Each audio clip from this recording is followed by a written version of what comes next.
Hello, everybody. Sam Tom here. Welcome back. And today we are talking about Scream, the 2022 version, not the original version. And we'll get to it. But before I get into the movie, I just gotta say, I went out to buy this recently, and I almost bought the original one because they're the same name and they have some of the same actors.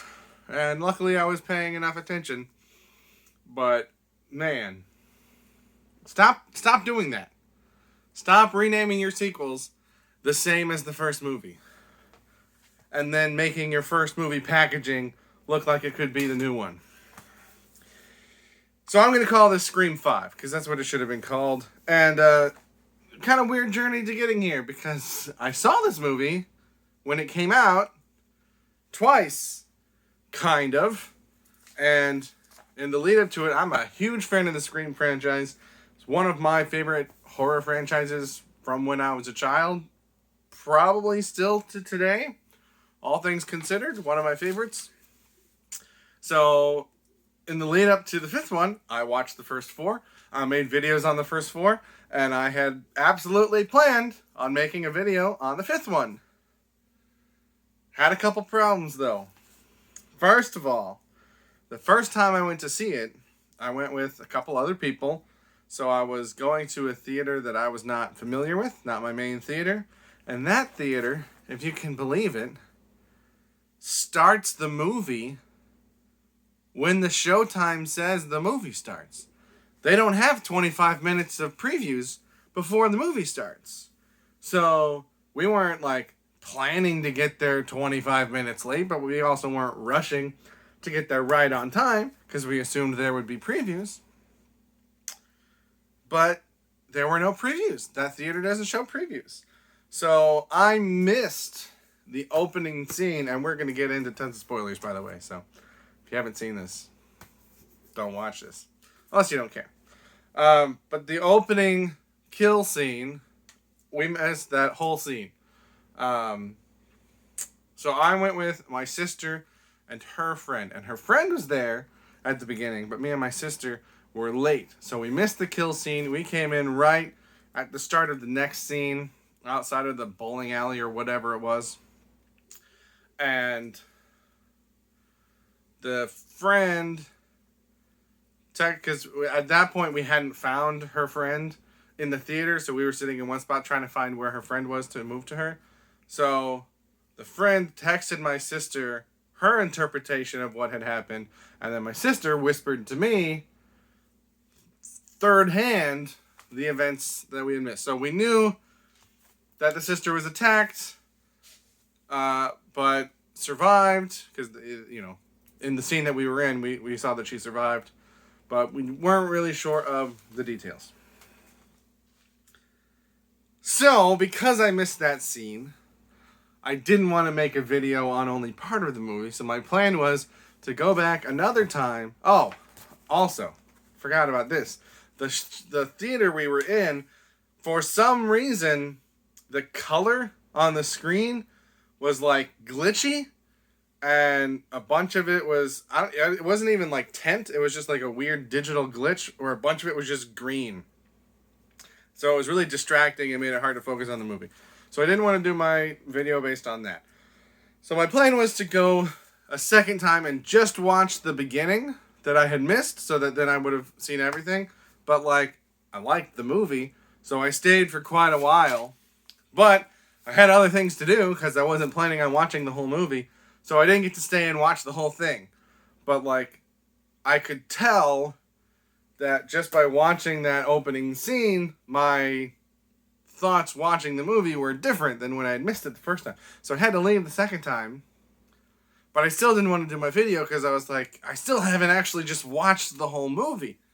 So then I was like, I could go a third time, right, and watch it then. But I'm like, by that point, it's going to be out of the zeitgeist. People aren't talking about it anymore. And what's the point of doing a video then? So then I thought, maybe I'll wait until it comes out on Blu-ray and do it then, because it might have a jump of relevancy then. But I kind of missed that, and it came out, and I didn't realize it for a while, so I missed that boat. So we're doing it now in the middle of October. because this is the best excuse I mean, other than wait for the 6th one, but I don't know how long that's gonna take. So we're doing it now, and like my plan for when I'm uploading these is to kind of go through some classic horror franchises in the order that the originals came out, mostly. So we got like Halloween, Texas Chainsaw, although I think those should be flipped, but Halloween. My Halloween video is taking forever to upload, so my plan's probably going to get messed up. But it was supposed to be classic slashers, and then some classic series from when I was a kid and what really got me into horror, like Scream and like Children of the Corn and like I Know What You Did Last Summer. So this is supposed to go kind of right in the middle of that, but I don't know. The uploads are going to be all messed up because my Halloween video is taking too long. So that's 5 minutes of explaining why I'm doing this video now. So we get to the opening scene, and we get this stuff with the smart house, and that's what I remembered from the trailers, were these scenes of her using the smart technology to lock all the doors at once, but then somebody overriding it and unlocking it. And I thought that was going to be like what the movie was focusing on the modern age and modern technology and like there's that scene and there's like cell phone cloning, but like they did that stuff in Scream 3. They had voice emulators that could so like there wasn't nearly as much of a focus on the technology as I was expecting or that I was hoping for. I wish it had done more of that, because I think that I don't know how common it is, but like I have smart devices all over my house, and like it's really creepy in the middle of the night when you hear I have Google Home, but your Google or your Alexa or whatever, you hear it beep like it heard something, and you're like, what is making noise? That's hearing it. Or like I've got smart lights all over, so when one randomly turns on or off or does something weird, like that's just creepy. So like playing into that, I thought would have made for a good horror movie. That's not what this was. I still mostly enjoyed the film. We'll get to what I didn't like later. So I'm not holding it against it. It's just that's kind of what the trailers hyped up. That's what I remembered from the trailers. And it wasn't in the movie that much. And because I missed that scene the first time I saw it, I didn't see any of that. So I was just like, it wasn't what I was expecting when I first went in. So we got the smart house, we got the clone phones. Okay, then I started taking notes of all the characters' names, because there's a lot of characters here. I'm not going to go through them all, though. It's just for reference. So, as with all of these movies, there's a mystery as to who the killer is. That's a big thing that sets the Scream franchise apart from other slasher franchises like Halloween and Friday the 13th and Nightmare on Elm Street and so on. Also, the fact that it's so meta is another thing that separates it. But I think in terms of the plot and the narrative, the big thing that sets it apart is that it's not always the same killer. It's different killers every time. It's usually two. Is it always two? I feel like there's one of them. Is it the third one where there's just one killer? I can't remember. I think one of them only has one. Because even if you don't know who it is, if you always know that it's two, then that's still like two. So it's like good to play around with it. Anyway, there's a mystery element there. And as I was rewatching it this time, I had the thought, I was like, what if the movie didn't reveal it? Right? Because every movie, there's a big reveal at the end. They all follow the same formula, and they're meta about it. So, like, they get away with it. And I'm like, but what if it didn't? What if we had a couple, that were made together, and we didn't know who the killers were at the end of the movie? And then we're waiting for the second movie still, and like, because while you're watching it, you're trying to figure it out, right? Even if you're not actively trying, your brain's trying to figure it out. But what if there's like a year between movies, and that gives people a whole year to theorize and try to figure out who the killer is? That could be really fun.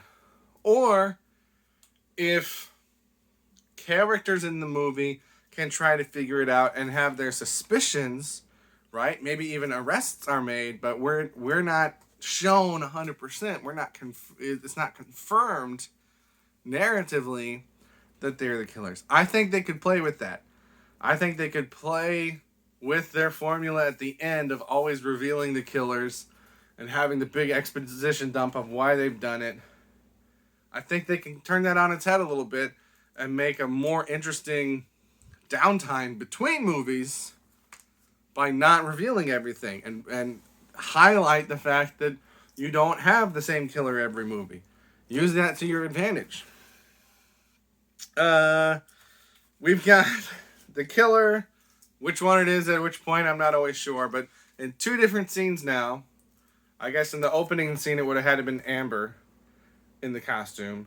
And then again, it must have been Richie in the hospital. But when Amber is attacking Tara in the opening scene, and when Richie is attacking Samantha in the hospital, in both of those scenes, while Tara and Sam are on the phone talking to the killer, it's revealed that the killer is like in the same room as them, and then he attacks it. And I'm just like, if he or she is talking on the phone, even though you'd hear the voice on the phone, you'd still hear the voice in the main room. It's not like they're whispering. And that voice changer, it's not within the phone. Like you couldn't just whisper into the phone and it would modulate. It's built into the mask. So it would project at the same volume. But I feel like you'd still also hear their... I don't know. Just felt kind of lazy to do it that way. But I guess maybe if the voice changer is built into the mask and the mask muffles your real voice, maybe since it's the same voice you're hearing on the phone, you wouldn't notice that it's also in the room. But I feel like you'd be able to tell. And there'd be a delay, right? It wouldn't be instantaneous. So a little sloppy, but not enough to break the movie for me. Okay. I've got Dwight is the GOAT. We all know that. Dwight's the best character. Called it right away. This movie even points that out later. Gosh, I'm going to miss Dwight. I always loved Dwight. And then we have Dwight telling both Sydney and Gail not to come to Woodsboro. And Sydney does the thing that people in horror movies do where they're like, oh yeah, definitely not. And then not immediately, but go against that later and do the thing that she said she wouldn't do. Why are you doing this, Sydney? Then we get the first big drop of information. This one focusing on the meta aspect of it all with Mindy, who's Randy's niece. Randy being the one who always explained the rules of horror movies. And this scene on its own doesn't cross too far over the line for me, but it gets very, very close. But she's talking about the concept of reboots and sequels and franchises. She uses the term legasequel, which I don't think I was familiar with when the movie came out. But now, especially with things like Top Gun being so popular, I've heard that term used a lot more. So I don't know if it gained popularity from this, or if that was just something that I had missed, or maybe I heard it and didn't recognize what it was. But legasequel, I've definitely heard gaining in popularity since this movie. She also uses the term requel, which I would have heard more than legasequel at the time, but I would have normally called these things a C-boot, because it's mostly a sequel, but also kind of a reboot, which, C-boot, requel, same portmanteau, you just flip the sides. But you didn't even mention that one, so that made me feel dumb, like, oh, I'm calling it the wrong thing, apparently, because she obviously knows what she's talking about. So it's just a lot of information dropped at once, and if it wasn't this franchise, which has done that with Randy and his tapes from Beyond the Grave and his sister, like we expected at this point.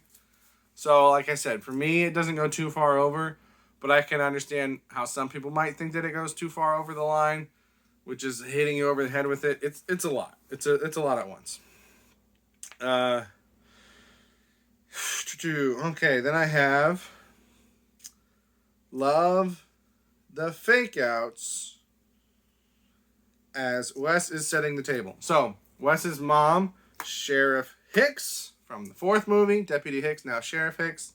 I liked how all the characters were related to previous characters in this one. It's a little on the rails. It's a little railroaded. I understand that it's a criticism that some people might have, the fact that Wes is the daughter of a previous character, and Chad and Mindy are the children of previous characters.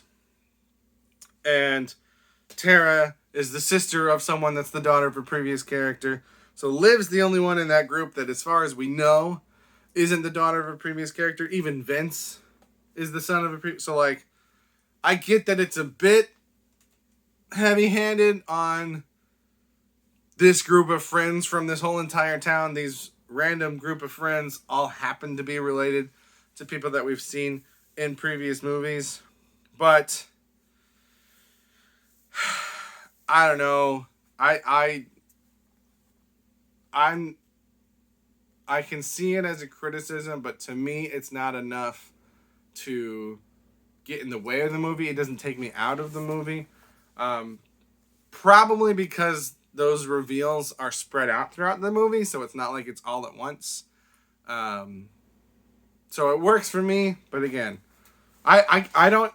With stuff like this, it's hard for me to tell how biased I'm being because I like the franchise. So that could be what's going on here. It could be that if it was a franchise that I wasn't a fan of and wasn't familiar with, I might be way more critical of this. But because I like the franchise and I like the movies, maybe I'm more forgiving. Or maybe it just does it in a way that it doesn't feel insulting. Because there are some things in here that I do think are insulting. And we'll get to those. But Wes is finishing up his shower, setting the table for the sushi that his mom's going to get. And there's like 3 or 4 different instances where he like opens a door and the music gets all suspenseful and then he closes the door and there's nothing there. And I really like that because it's just the movie making fun of other movies that just use cheap jump scares, which I don't appreciate. So I like that. It takes a while, takes a bit of time, but it does help to build the suspense. If I remember correctly, the first time I was watching this, I thought Wes might have been one of the killers. So that whole scene was interesting for me to watch to try to figure out what he was doing. And then clearly I was wrong. Then we get... This is still during the whole information drop from Mindy. We get this joke about the titles. And the titles of new movies being the same as the titles of old movies. Apparently Stab did that. I think they call out Halloween for doing it and a couple other ones. And this is what I find insulting. Because by making this joke in the movie, you're acknowledging that this is a stupid thing that's overdone. It's cliche at this point. And it angers the fans. And yet you still do it. And the only reason you do it is for this tiny little joke that's gone that fast in the movie. And so for me, it's like they said, well, we know this is going to make people angry. We know it's going to be frustrating and confusing, not even just in the movie, but in the real world. We know this is going to be a problem, but we can get a little joke out of it, so let's do it anyway. And that feels insulting. It's not like the most insulting thing a movie could do, but it's just like, come on, be better. You're supposed to be better than the stuff you're making fun of, not be the stuff you're making fun of. Why is Richie actually watching all the Stab stuff? So, this is, I think, a bigger flaw in the movie. Richie claims to Sam earlier in the movie that he hasn't seen any of the Stab stuff. While he's at the hospital, he claims that he's watching the Stab movies on Netflix. We don't actually see what he's doing, so we don't know if he's telling the truth or not. We accepted at the time, but after the reveal that he's one of the killers, we don't know if that's true or not. But when Sam calls him after Sheriff Hicks dies, we see that he is watching YouTube videos about how disappointing the 8th one was as he is talking to Sam about watching these YouTube videos. And so to me, that's like, well, if he's watching that stuff, he probably was watching the Stab stuff on Netflix. And it's like, why? Because as we find out at the end, he's actually already seen them all and he's familiar with them all. And he clearly has very passionate feelings about them. So it's a little weird. And it's like, maybe he wasn't actually watching them on Netflix since we didn't see that part. And he's just rewatching. Because what he's watching on YouTube in this scene is not the movie itself, but it's It's me. It's videos that people are making talking about the films. So maybe he's just like in an echo chamber and he's just watching these videos of people that agree with him and like hyping himself up for what's about to go down. That's not what it feels like though, because he looks very casual on the bed, and it's not like there's anyone else around that he needs to look like that for. So it's all just a little bit weird, and I think obviously the movie does it to take suspicion off of him, but you couldn't have just as easily not shown the screen, right? So that when the reveal does come, you can just assume that he was lying the whole time, and who knows what he was doing on his computer. Maybe he was making more plans, right? Because, man, Amber says that she found Richie from some kind of a Reddit thread or whatever. I don't remember what website they said, but some kind of fan thread, right? It could have been revealed in a future movie that he was also in contact with other people. And maybe every time he was on his computer, we don't see what he was doing. He's updating other people on what's going on, information that he's learning about these people. Because if I feel like trusting this person that you've only met online to make everything go right is not very smart of him. Do they betray each other? I just watched it. I don't think they do. I think they both get their own comeuppance. But it feels like it could have been one of those endings where it turns out that the one partner was actually planning on killing the other partner the whole time. I think that's happened in a previous one, maybe 4. And like there's elements of that in the first one. So I literally just watched it. I don't remember that happening. So, because yeah, Amber is fighting with Gail and Sydney in the kitchen while Richie's fighting with Sam. Sam shoots Richie. They set Amber on fire and then shoot her. So yeah, they don't turn against each other at any point. But I feel like if you're in this game, you're expecting on some level for that to happen. You're going to want to have some other avenues to go down. So it could have made sense that he's making contact with other people, trying to put contingency plans in place.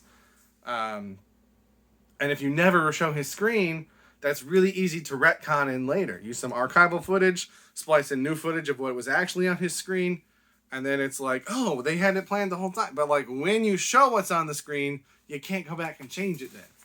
And it's especially weird since no one else is in the room with him. Because like if other people were in the room with him, maybe he would just have it on to help sell that. But when no one else is there,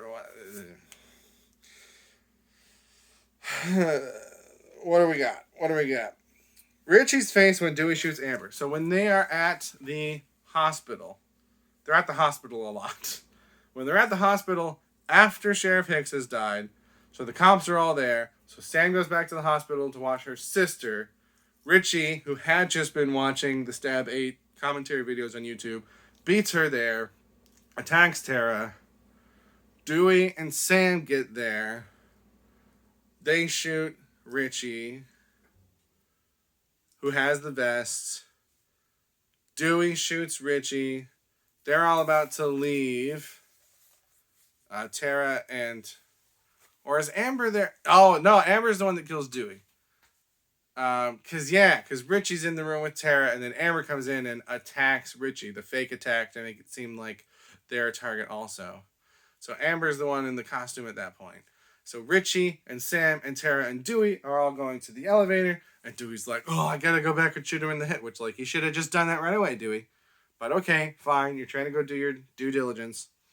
But when Dewey shoots Amber, at that point Richie's on the ground, and it cuts to Richie, and it shows this facial expression of his, which at the time you just read as he's in the middle of all this stuff and he's scared, right? But then upon a rewatch, you realize he's not scared of Ghostface. He thinks that Amber just died because he might not know that she has a vest, or he doesn't know where she was shot. He's concerned for Amber at that point. And like when you know that, you can see that on his face. It's not super obvious, and it's not a long shot, so it's not like you get a lot of time to dissect it the first time through. But after you know that, and it's so cleverly done, where they show you this revealing thing, but in a way that it doesn't reveal it. they do a lot of good stuff like that, and I wish they would have done less of the other stuff that I didn't like. I wish they did more stuff that I did like and less stuff that I didn't like. Wow, what a conclusion I've come to. No Dewey and Sid interaction. So this was a comment I had to my sister right after we finished it the first time, was that Dewey and Sid are both in this movie. Dewey, Sid, and Gale are the only original characters back in this movie, other than Billy, but he's not really. And they don't share any screen time. And like, again, it's not horrible. It doesn't ruin the movie. And like plot wise, right? Because she said she wasn't going to go there. So for her to go there, you need a good reason. And him dying is the reason. She assumed, I don't know if she knows that Gale is there or not. But like, I just wish they had, they talk on the phone. But I just wish they would have gotten a scene together in the last movie that they're both in. And now it's not going to happen. Again, doesn't ruin. It's just a little sad in my heart for the main character and the best character to not share a scene together. So then, at this point in the movie, they've left the hospital. Dewey is dead. Sam is trying to take Richie and Tara and leave. And Richie is very cleverly... I was... After the first time, when I hadn't known the reveal, I was like, did that make sense, though? But it's very much well-acted reverse psychology, right? When he's like, no, we're not stopping for the inhaler. No, we're not going to this house. And it's like, he knows that they have to. So he's just selling his own fear very well, but not in a way that breaks the movie. And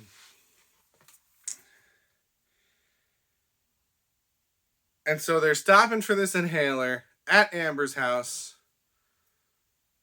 And at this point, the first time I had watched the movie, because I hadn't seen the opening scene where Amber attacked Tara, at this point, I started thinking that Tara was one of the killers and that the attack was a fake out.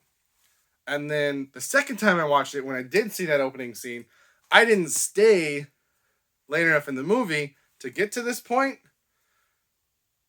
And I think one of the good things about these movies is that it's never really important in the movie who the killer is. Sometimes it's important in later movies who previous killers were, but like in the movie itself, to be an enjoyable watch, it doesn't really matter who the killer is, and it's more enjoyable if you don't know. And so, like, I don't know if it's my brain doing it on purpose or if I'm just stupid, but like, sometimes I don't remember who the killers were, even though I've seen these movies multiple times. And so I'm rewatching this movie, and I'm like, I don't remember for sure. At the beginning, I was like, I don't remember for sure who the killers were. And when I was watching the opening scene, I still had remnants of thinking Tara was the killer in my head, and I'm watching that opening scene, and I was like, this doesn't make sense that she would be one of the killers. So I was unsure at that point if I was just wrong or if the movie was doing one of those things where it shows you things to throw you off that wouldn't actually happen, like with Richie watching the computer. But throughout the movie, I was like, no, Tara's not one of the killer. I thought she was, but she's not. And then I remembered that it was Amber and Richie, and then we got to this point, and I started putting all the pieces back together of why I thought things, even though they weren't. Then we have killers accusing the most. So after everyone's in the house, the party is gone. Who got attacked? It wasn't Tara. Amber was with Tara. Sydney and Gale hadn't gotten there yet. Richie went down in the basement. Was it Mindy that got attacked? Yes, because Richie asked Mindy to go down in the basement with him. She said no. He went down. Amber was with Tara. Sam was somewhere walking around the house. She was by herself because at one point she called Tara and she was on her own. So Mindy got attacked. Everybody's in the living room and they're all accusing each other Well, no. Richie and Amber are accusing other people of being the killer, while everybody else is just claiming that they're not the killer. And I assume this is done intentionally, right? As a small detail that some people might pick up on, that the only people actually accusing other people are the ones that are the killer, right? Because they know what they're doing, right? They're just trying to create discourse, whereas everyone else is simply saying it's not me, but they're not accusing anyone else. It's very cleverly done, and if you've ever played any games like TTT or any type of game where you have to lie about your intentions, Among Us, I guess, is probably this. Although I never played Among Us, but that's what I picked up on that. That's how you meta the game, right? Is not necessarily how people are acting, but what they're saying. And if you can get a peek behind that, then you can start to figure it out. You can start to figure out people's tells. It's like anytime I play a lot of TTT, or I used to play a lot of TTT with Nerf guns, and sometimes you try different tactics, right? Like I would always offer to be someone's bodyguard or whatever, and I'd be like, you can point your gun at me the whole time, and I'll just point. You can be behind me, and I'll just point it somewhere else, right? And you try to do these things to make people trust you, but it's like you have to be consistent, whether you're the killer or not, and you have to put yourself at a disadvantage, so that they'll let their guard down, and then you can turn around and shoot them or whatever when no one else is looking. And like that's what they're doing in this movie, right? Richie gets attacked to make it seem like he's not the killer. I love the scene where Sydney shoots him through the door, and then he's there very convincingly playing a coward. And then when Hammer shows up, and he's like, "Oh my gosh, it's Ghostface!" Like I wrote down a note that was just Quaid is so good in this movie. Jack, is it Jack Quaid? I thought he did a really good job. The scene where he's kicking everybody out. And he's like, I'm saving your life. I'm saving your life. Let's go. I'm saving your life. Like, it's so... And, like, he comes off... and, again, this is to me. This is my opinion. Other people can have a different opinion. Throughout the whole movie, he comes off so authentically. He comes off as just this nice, caring guy. Right? You believe him when he says he wants to go to Westboro with Sam for her. You believe him when he says he's not going to leave for her, even though that's not really why. Like, at least I believed him, right?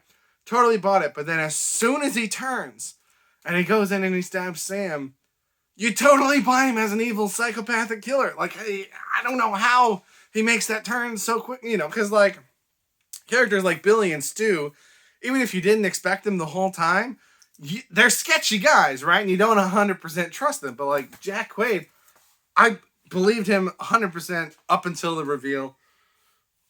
What a good actor, man. I hope he gets to do more stuff, because I don't really like The Boys.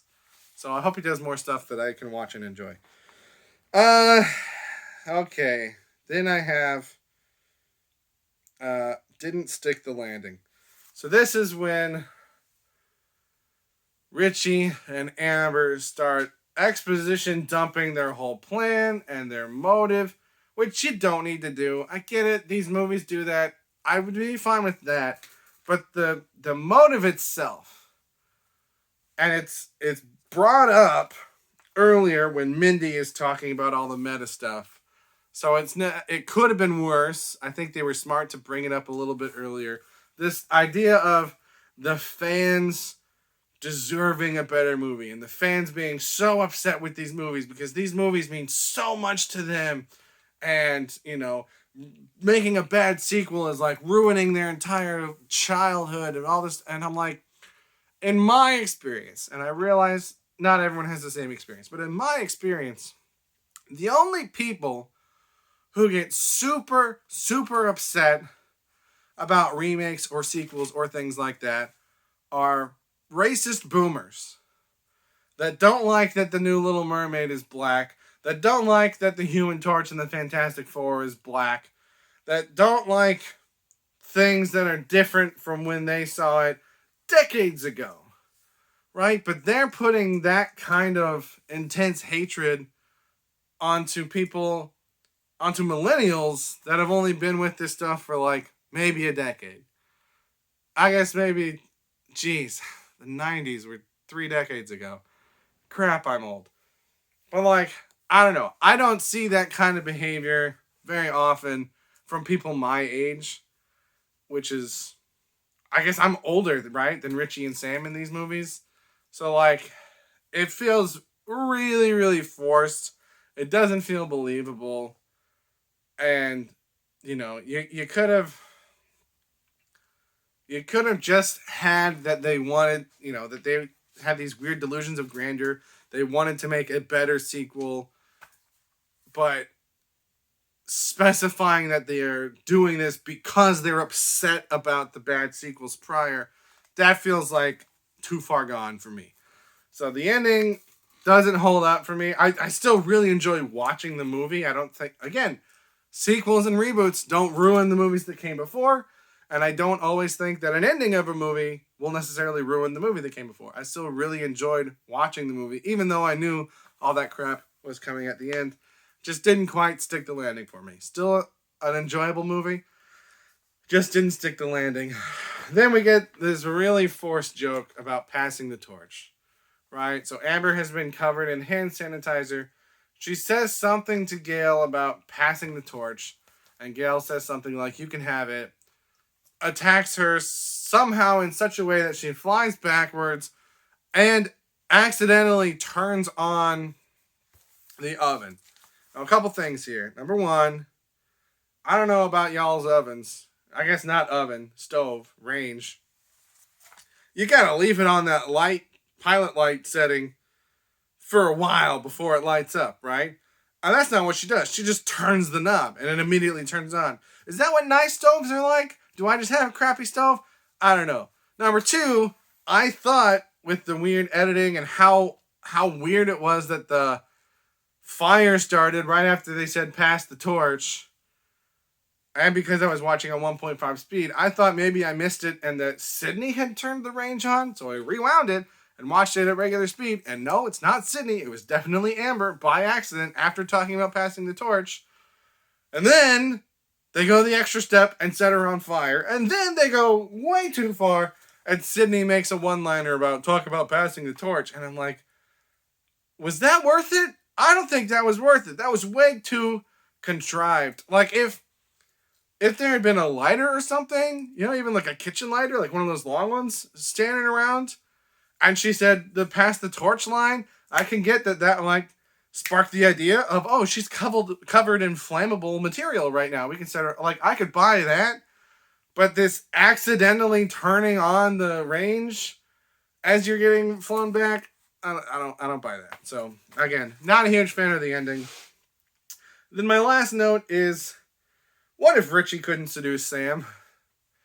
So this whole plan is predicated on Amber reaching out to Richie, who somehow tracks down and finds Sam and convinces her to get into a relationship with him of so strongly that within 6 months, which isn't that long, she feels like he's willing to risk his life for her. What happened if she didn't go for Richie? Were there other people that Amber reached out to earlier that couldn't get it done, that couldn't make it happen, and Richie's just the first one to be able to do it? Is Richie just a really good actor? Like Jack Quaid? Because he acts like Richie acts really well in this movie. That's not enough to break it for me. It just makes me wonder. So that's the end of my notes. But I went back and I circled everyone who's still alive. Because we know there's going to be more of these, right? So who is left? Both of the twins survived. Mindy and Chad are both still alive. And their mom, Martha, Randy's sister. So Martha's still from the original trilogy. And then we still have these two meta... Well, Chad isn't really Mindy is the Randy of this movie. But we got Chad, Mindy, and Martha. Sam, the main character here, Billy Loomis's daughter, her and Tara both survive.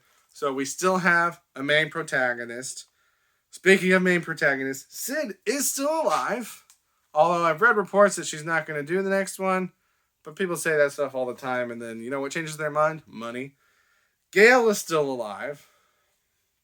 So we still have 2 originals from the original movie. And I'm not 100% sure about this one. I tried looking it up.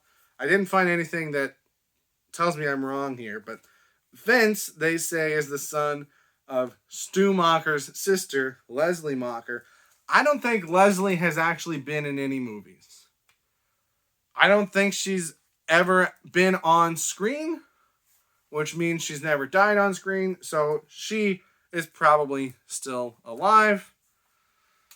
So there's still a connection to one of the original villains. Obviously, we still have Sam, who's still getting visions of Billy. It seems like she's accepted that now because she kind of channels that when she kills Richie. But like, it could be that was like a turning point, and that now this thing that she feared of becoming her father is becoming a thing, and now she's got a taste for blood, right? So like, there's still a lot of elements here to keep the story going. And I, for one, am here for it. And if it comes back to theaters, I will be there for it. I love these movies. I love this franchise. Doesn't mean they're flawless or perfect, but I really, really enjoy them. So those are my thoughts on Scream 5, as it should have been called. Let me know what your thoughts are. If you haven't seen my videos on the first 4, you can check those out. There will be links somewhere. And let me know your thoughts. But that's what I've got to say. Thank you for watching. Have a good day.